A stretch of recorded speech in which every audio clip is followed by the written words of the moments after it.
أرست زينا ودب حوحات تمزابلتي ناب مربتهم نمملاس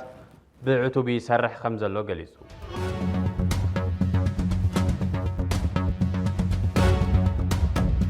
أب ولاداتن تحتي حموشت عمت زاناتن قدات حدقات ترافيكن زقت متقلب دم نمملا سفي حرب الربيد اللي تباهي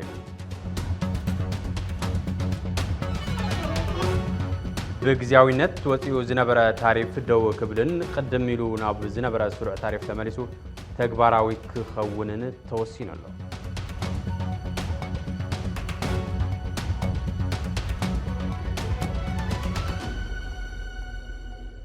سلام تعني هبلي بأرئست زينا جمرة علتاو زينانا ناب زرزر زينا خنا مرحنا حبيركم نقصنحو نعدمنا حبيركم تصنح بلاي سياس ودب حوحات تمزابلتينا بمربتهم نمملاس بعتوبي سرحالو كتبل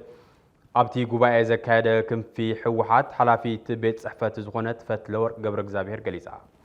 فرامي وعلي سلام بريتوريا زخونة ودب حوحات أبوشتو بزقات أمو مريحنتاوي قلولاو نمملاس تمزابلتي حاويسو عسا حزب تقراي زوسنو غزفتي أجنداتات كيفت أممسو زذكريو فتلورك أبتي لوم علت مستمزابلتي معراب تقراي زنبرا زتا ودبنا أبزي سلستور حزي قبو سروح بمسرح زخلو خونتات تفتيرو لو كتبلي قليسا زرزر لنا عم زقرميو أب كلهم مدرخات استمزابل حزبنا بيني خون مسابك كوابي وزرلو حزبي كنا ما يتكلنا خمودب بزعبا شقرو بزعبا مكرو بزعبا نبرا زرلو حسوم نبرا يزارب يقن نقدم ودبي تهلو ولا يزو تا نابوتانا خنملس ونس ودبنا تهلو لنا يلي كل غزي زقرب زي امونغو حزبنا امونغو ودبنا زلو متسساري زرئي خمت زغلص كايو بزعوا ناي ودبنا كاب زوان زي سريزنا كوينا قلمليلهم ناي بعلم قدمون بأومي تمزغبنا سريزنا يزبلوا ونعنا يملكتنا نينا ودبنا 50 عام زغبره ودب ابنو سوكف حزب تግራይ ልብ ዘሎ ውድብ ይንበር بقنطاب ورقت زدمسس زسرز ወይ ካሊ ዝኸውን አይኮን ናብ ስርዓቶም ይተው ስርዓት ክንከይት ተኾይኑ ናብ ስርዓትኩም እተው ውድብ ሕወሓት بسممع بريتوريا تفليتو زحدر يناي قدمي يناي كوينات قديفنا بريتوريا سممعنت كفرم كله جن حوحات كويني يفرم حوحات كوين زفرم ودب عيفلت أكاني المريس خالي بيرو خالي مسرابيت خالي سرح سرح شرح صلاتي نحنا قلناكم مسألة نجارات عين ورد نحنا علم زفلت الناس سممع بريتوريا زفرمنا بسممع بريتوريا مسارته والندارة زلنا ودب سلازخونه بزح زحسبنا أيقونن لعلو كله دماء حوحات عمنا وسوكف لب حزب تقرأ أزل سلازي بمانم أيتسرز بمانم أيتدمسس مالت من النتاو بدل بهراو وسعان هزباو تنصلون زمنا استدعنون حزب تግራይ ኣብ ታሪኹ እቲ ዝዓበየ ፖለቲካዊ ትካል መስሪቱ 17 ዓመት ተቃሊሱ 27 ዓመታት ኣብ ሰላማዊ መድረኽ ተንቀሳቂሱ ብንጽጽር ዝሐሸ ውጽኢት ፈጢሩ ማሕበረሰባዊ ለውጢ ክርኢ ጀሚሩ እንተኾነ እቲ ትግራይ ማእኸል ዘይገበረ ህንጸት ሃገረ መንግስትነትን ስኩብ ፖለቲካዊ ፍልስፍና ሕወሓትን ከይዲ ኸይዱ ኣብ መወዳእታ ኣብ ልዕሊ ህዝቢ ጽንታ ክእውይ ዝገብር ጨካን ፈጢሩ ንባዕሉን ህዝቡን ኣብ ሓደጋ ወዲቑ እዚ ንወለደታት ግዳይ ዝገበረ ሕማቅ ኩነታት ብውዕሊ ፕሪቶሪያ بات مسرخبه كابز ودب زي تطبي زغبره لصغاتات حدا بحدا ناتጫጨፈ ኣብ መወዳእቱ ዘይፍለጥ ምክፋል ኣትዩ ንባዕሉ ንህዝቡን ሓሊኹ ኣብ ዘውድቕ ሓደጋ ኣትዩ ይርከብ ነቲ ኣብ ቀረባ እዋን ብቦርድ መረጽ ኣስተኣወጀሉ ሰሪ ዘካየ ዝብል ደብዳቤ ሓዊስካ ጀጋኑ ደቂ ህዝቢ ዝሃነጾ ወዲ 50 ዓመት ውድብ ኣብ ጽቡቕ የለን ኣብ ናይ ሕጊ ክፍተት ናይ ሞራል ዘይቅቡልነትን ተነጽሎታትን ትካል ወዘተ ኣትዩ ዘሎ ውድብ ሕወሓት ፍርቃ ኣካል መሪሕነቱ ሓድሽ ውድብ ኣብ ዝመስረተሉ እዋን ኣነ እየ ትኽክል ሕወሓት ዝብል ሓይሊ ድማ ልክዕ እዩ ብዝወለ መንገዲ ይስግመሎ ወላ እኳ ተሰሪዝ ካኢኻን ተተባሃለ ሕዝውን ኣብ ስሩዕ ፖለቲካዊ ዋንናቱ ዘሎ እዚ ሓይሊ ምስሊ ዝምልከቶም ናይ ውሽጥ እንደገን መዳርግቱ ዘተኸገብር ክላዘብ ኣብ ዝባኑ ዝድዕነኑ ዘለው ፖለቲካውን ሕጋውን ተጻውኦታት ክፍትሽን ክእርምን ትጽቢት ይገበር እዚ ከምዚሉን ከሎ ትማሊ ፕሬዝዳንት ታደሰ ወረደ ካብ ቤት ጽሕፈት ወጻኢ ኣብ ወፍሪ ኣብ ዝነበረሉ እዋን ቤት ጽሕፈት ፕሬዝዳንት ዝኣተው ተመዛበልቲ ብዝተፈላለዩ ምኽንያታት ምላሽ እቲ ፕሬዝዳንት ከይረኸቡ እዮም ዝወጹ ናይ ሕወሓት ባንዴራ ሒዞም ዝወጹ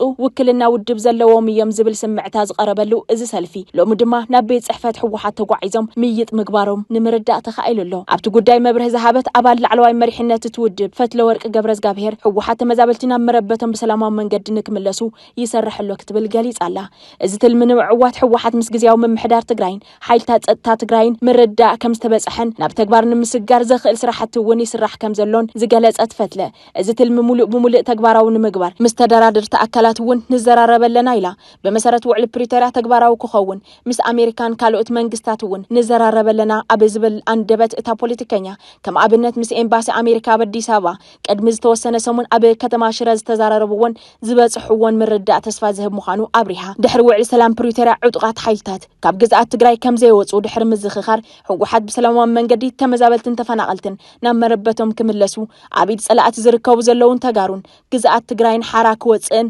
ክምለስን ይስራሕ ከም ዘሎ ነቲ ኣክል ገዛና መልሱና ክብል ዝለመነ ህዝቢ ገሊጻ እቲ ኣመላልሳ ብሰላማዊ መንገዲ ክትግበር እዩ ዝብል ተስፋ ፈትለወርቅ ከምቲ ቅድሚ ሕዚ ኣብ ጸለምቲ ዝተፈጸመ ከይድገም ክንጽዕር ኢና ክትብል ተመዛበልቲ ንምምላስ ኣብ ዝተገበሩ ፈተናታት ዝተፈጸሙ ክፍተታትን ዘጋጠሙ ጸገማትን ኣዘኻኺራ ፈትለወርቅ ብዛዕባ ምምላስ ተመዛበልትን ትለዓል ድሕሪ ውዕል ፕሪቶሪያ ተመዛባላይ ክምለስ ምተኻኣለ ግን ናተይ እምነት ዘይተመለሰሉ ብዘይ ብቑዕ ምኽንያት እዩ ዝበለት ኮይና 2 ዓመት ሙሉእ ዝተለወሰ መንግስትነት ጌታቸው ረዳ ተመዛበልቲ ዘይመምላሱ ብቐንዱ ናህና ጸገም እዩ ምባሉ ይዝከር 2013-2014 ኩናት ስለ ዝነበረ እዩ 2015 ግን ምተኻኣለ ክትብል ዝወሰኸት ፈትለወርቅ በመሰረት ስምምዕና ብረትና ረኪብና ኢና ክስራሕ ዝግብኦ ስራሕ ሰሪሕና ኢና ክትብል ብወገን ትግራይ ዝተረፈ ከም ዘየለ ኣብሪሃ ኣብ ውሽጢ ውድባ ዝተፈጠረ ጸገም ነቲ ዘይምምላስ ተመዛበልቲ ናይ ባዕሉ ጽልዋ ከም ዘሕደረ ዘይከሓደት እታ ፖለቲከኛ ሕዚ ግን ተስፋ ከም ዘሎ ተዛሪባ ንሳ ኣብዘን 3 ዋርሕ ግን ለውጥ ተፈጢሩ እዩ ውድብ ስርሑ ክሰርሕ ክኢሉ እዩ እያ ዝበለት ኣንሕና ብዝመረጽናዮ መሰረት ጀነራል ታደሰ ወረደ ናብ ስልጣን ክመጽእ ክኢሉ እዩ ክትብል ድሌት ውድባ ከም ዝተዓወተ ብዝገልጽ መንፈስ ብዛዕባ መንበር ስልጣን ግዝያዊ ምምሕዳር ዝተዛረበት ፈትለወርቅ ገብረዝጋብሔር ናይ 100 መዓልቲ ትልሚ ሒዙ እዩ መጽኡ ክትብል ድልውነት ወዲ ወረደ ዝመርሖ ምምሕዳር ነቶም ተመዛበልቲ ገሊጻትሎም እያ ምስ ግምት ውድብታይ ክሰርሕ ኣለዋ ኢልና ተበጊስና ተሓባቢርና ዕማማት ንምዕዋት ትልመውጽና ቀዳምነት ስራሕና ድማ ተመዛበልቲ ምምላስ እዩ ኢልና ክትብል ተመዛበልቲ ንምምላስ ኣብ ስራሕ ከም ዘለው ኣብሪሃ ፈትለወርቅ ገብረዝጋብሔር ተመዛበላይ ውድብ ከይድ ሓነት ኣይን ምለስን ዝበለላ ውድብ እያ ብደም ዝተሃነጸት ውድብ ብብጣሽ ወረቀት ኣይትስረዝን እያ ክትብል ምምላስ ተመዛበልትን ምምላስ ሕጋውነት ውድብ ሕወሓትን ዘለዎም ምትእስሳር ኣብሪሃ ብተወሳኺ ፈትለወርቅ መብዛሕትኡ ዝተመዛበለ ህዝብና ኣብ ኩሎም መድረኻት ዘልዕሎ ዘሎ ሓሳብ መጀመርያ ውድብና ትድሓን ዝብል ቅዋሚ እዩ ክትብል ኣራጉዳ ተስፋ ምምላስ ተመዛበልቲ ኣብ ተስፋ ምምላስ ሕጋውነት ዝተሰረዘ ውድብ ከይምስረት እሞ ትግራይ ክብራ ብቕንሱ መሬታ ብቁርሱ ከይትቕጽል ስጋኣት ብዙሓት ኮይኑሎ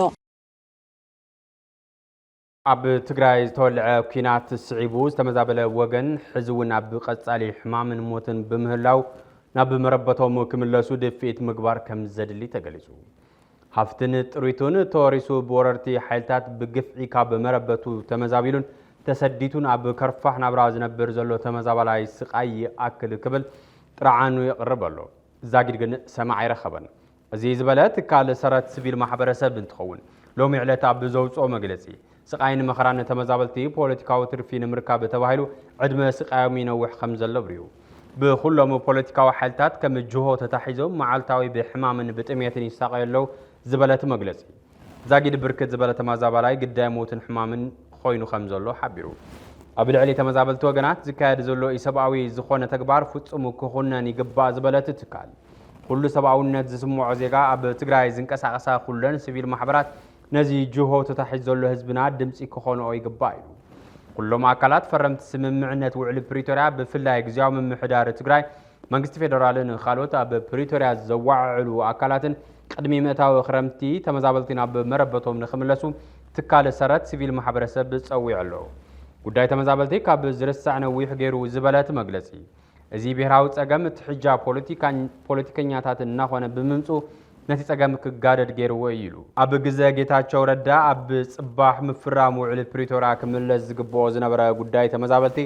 ኣብ ዘበነ ስልጣን ታደሰ ወረደ እውን ተባራዒ ህዝባዊ ሕቶ ኮይኑ ቀጺሉ ኣሎ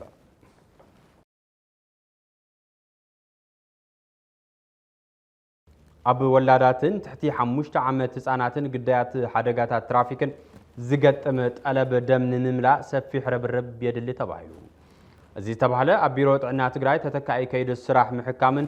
ክንክንን ሕሙማትን ዶክተር ስምዖን ገብረ ጻድቅ ኣብ ዝሃቦ መብሪ እንትኸውን ዓለም ለኸ መዓልቲ ደም ለገስቲ ደም ንለግስ ተስፋ ንሃብ بحبار هيوت ندحن بزبل تيما كم زخبر قليزو سفحتن مسرتاون ጸገማት ጥዕና ንቅረፍ ኣብ ሕብረተሰብ ግንዛበ ለግሲ ደም ዕባይ ከም ዘድሊ ተገሊጹ ተወሳኸለና ካብ ኩናት ዝተረፈ ማሕበረሰብ ጉዳይ ጸገማት ድሕሪ ኩናት ከይኸውን ጥዕንኡ ክሕልውን መነባብሮ ክልውጥን ይድለ ፍላይ ጓሃሪ ኩናት ብዝያዳ ዝለብለቦም ከም ኣዴታትን ህፃናትን ዝበሉ ክፋላት ማሕበረሰብ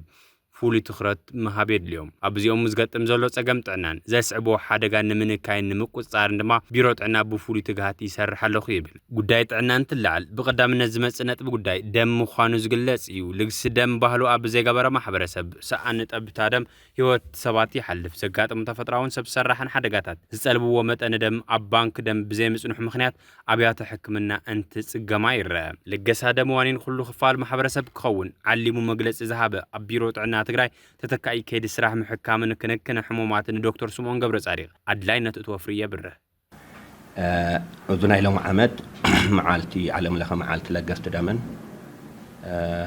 بلين عينن ناي وعلو مريح جرح لو ياو دمن لقست تصفانها بحبار هيوت ندحن بذبل مريح جرحو زخبر ذلأيو مسيطة تحيدون أو زعامة ذي بعلم لخيخون نحن كم كلل كم هاجر نوصله 4 علامات زحادة إيو وتحدى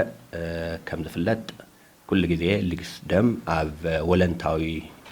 ملقاس دم تمركز سلذخانة تعبي ناي مجمري أسرح كل جزء سرح له حذونا أنا خيرنا هنكدولو دلنا ناي جنزاب حبر السم معباي جنزاب حبر السم تقمتات دمن ناي دم تواصون هي وصو مدحان ذهلو مستواصو ناي جنزابه معباي سرحت مسرح يتحدى عبي علامه تقال اي كعه ياو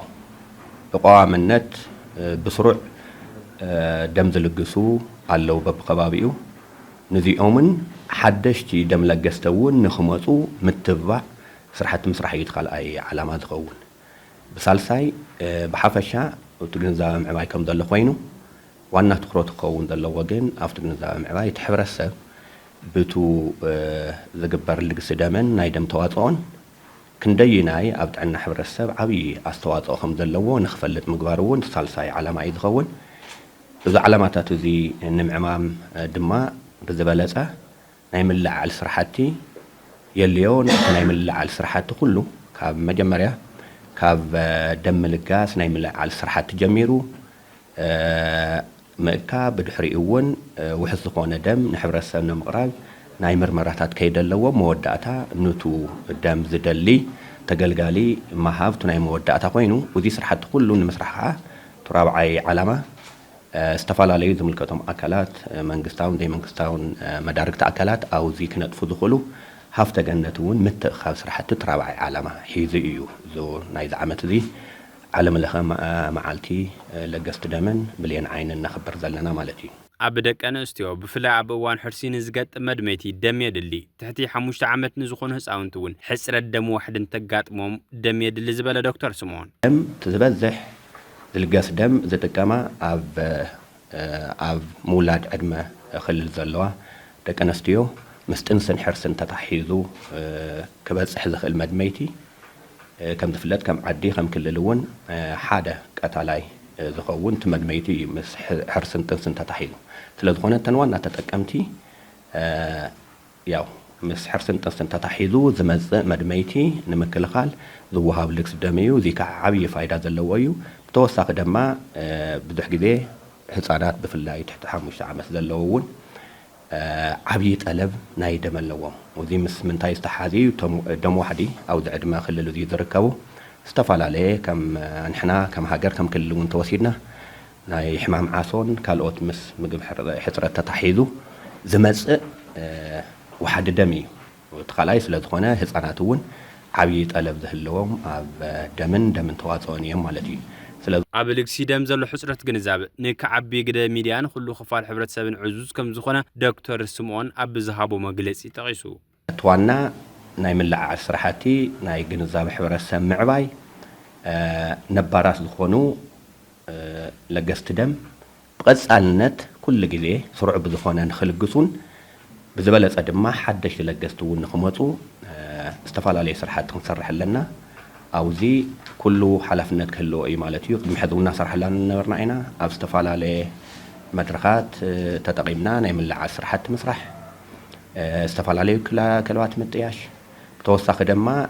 ግንዛብ ሕብረተሰብ ክንዕብት ኮይና ተዓብዪ ናይ ሚድያ ግደውን ምጥቃም የድሊ ብዙ ትቀረብ ደም وحس مقبار قرب دمون بوت زدل متن نخلو مقبار تعبي سرح صرح له ذلو ويو نطلب بانك دم زمتن وفري كهلو خلو وغن كرباره بيغبا استبحاله خوينو ازي تغبار عوتነት كلو دكتور سمون صاوعي تقريبو ناب 4 زقنا بالحد وان ناي دم بانكታት ተለዋና استفاله خبابي او زيون كري خلنا بوت سرحات يسرحيو جن كرا خلو حذون مستو عمتነት لمو قرب دم كرأ خلو دارجا كاب 700 تاوي زي زلالة إذلو وذي مالت بخالي بحالان تايو تطلب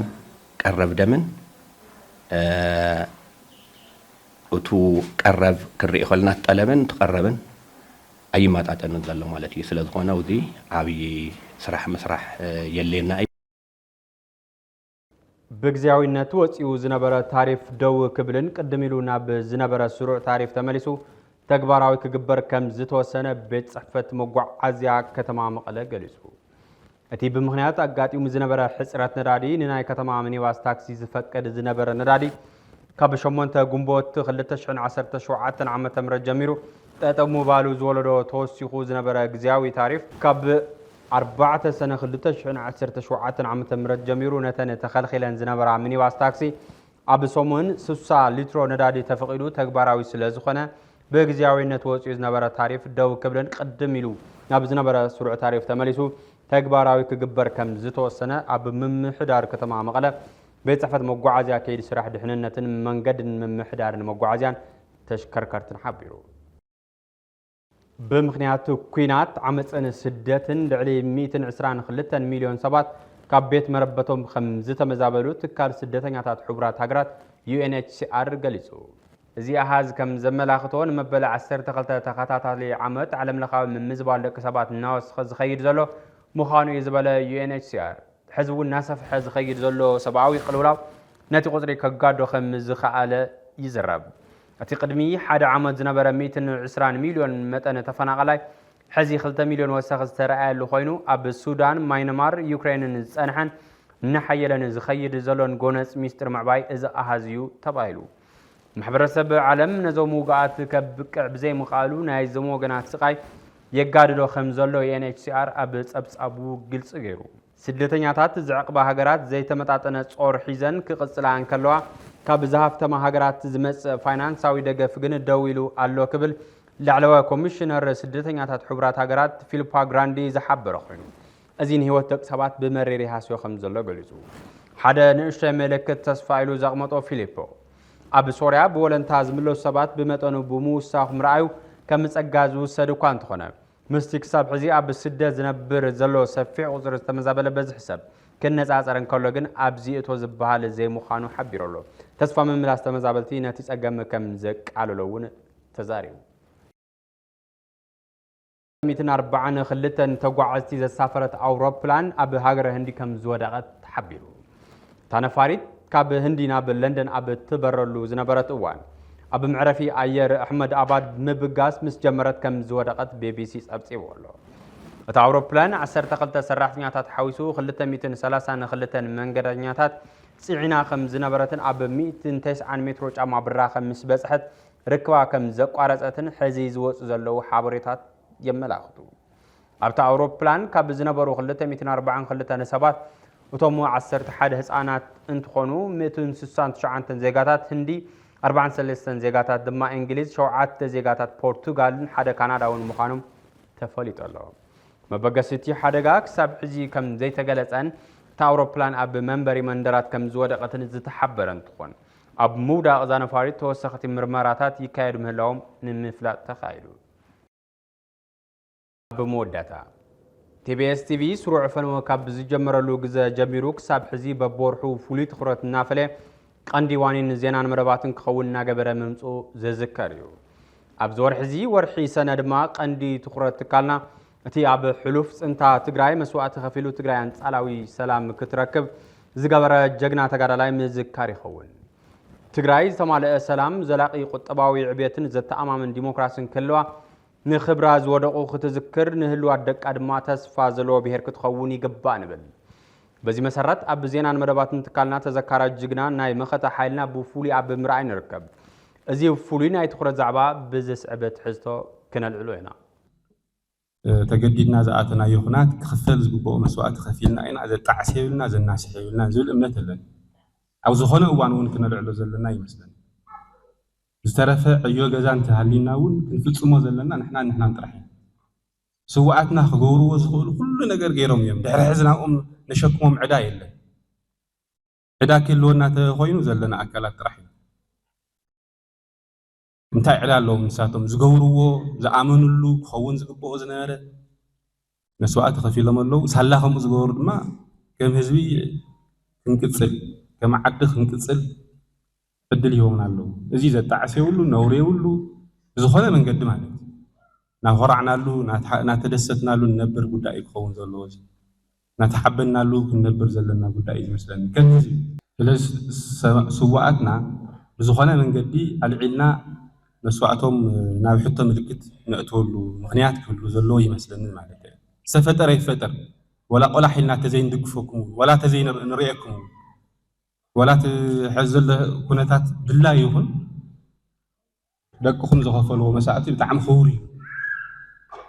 ክቡር እዩ ከምዚ ኢልና ክንዛረብን ኮይና ዓድል ዘይንረክብ ነርና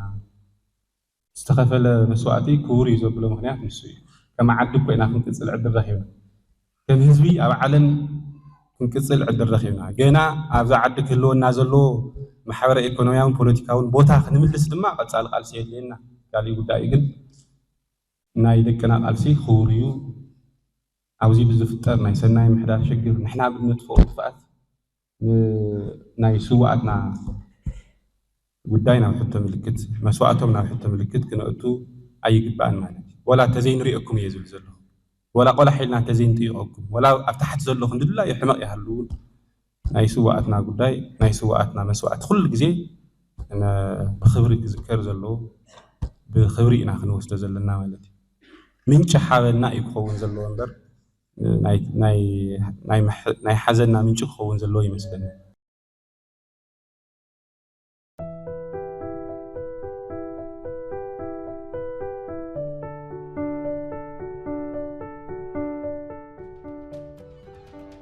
ክቡራትን ክቡራንን ዜና ዝዕለት ክትከታተልዎ ፀናሕኩም ይመስል ነይሩ ምስተረፍ ምድላው ቲቢኤስ ሓቢርኩምና ፅንሑ ሰናይ ንዓኹም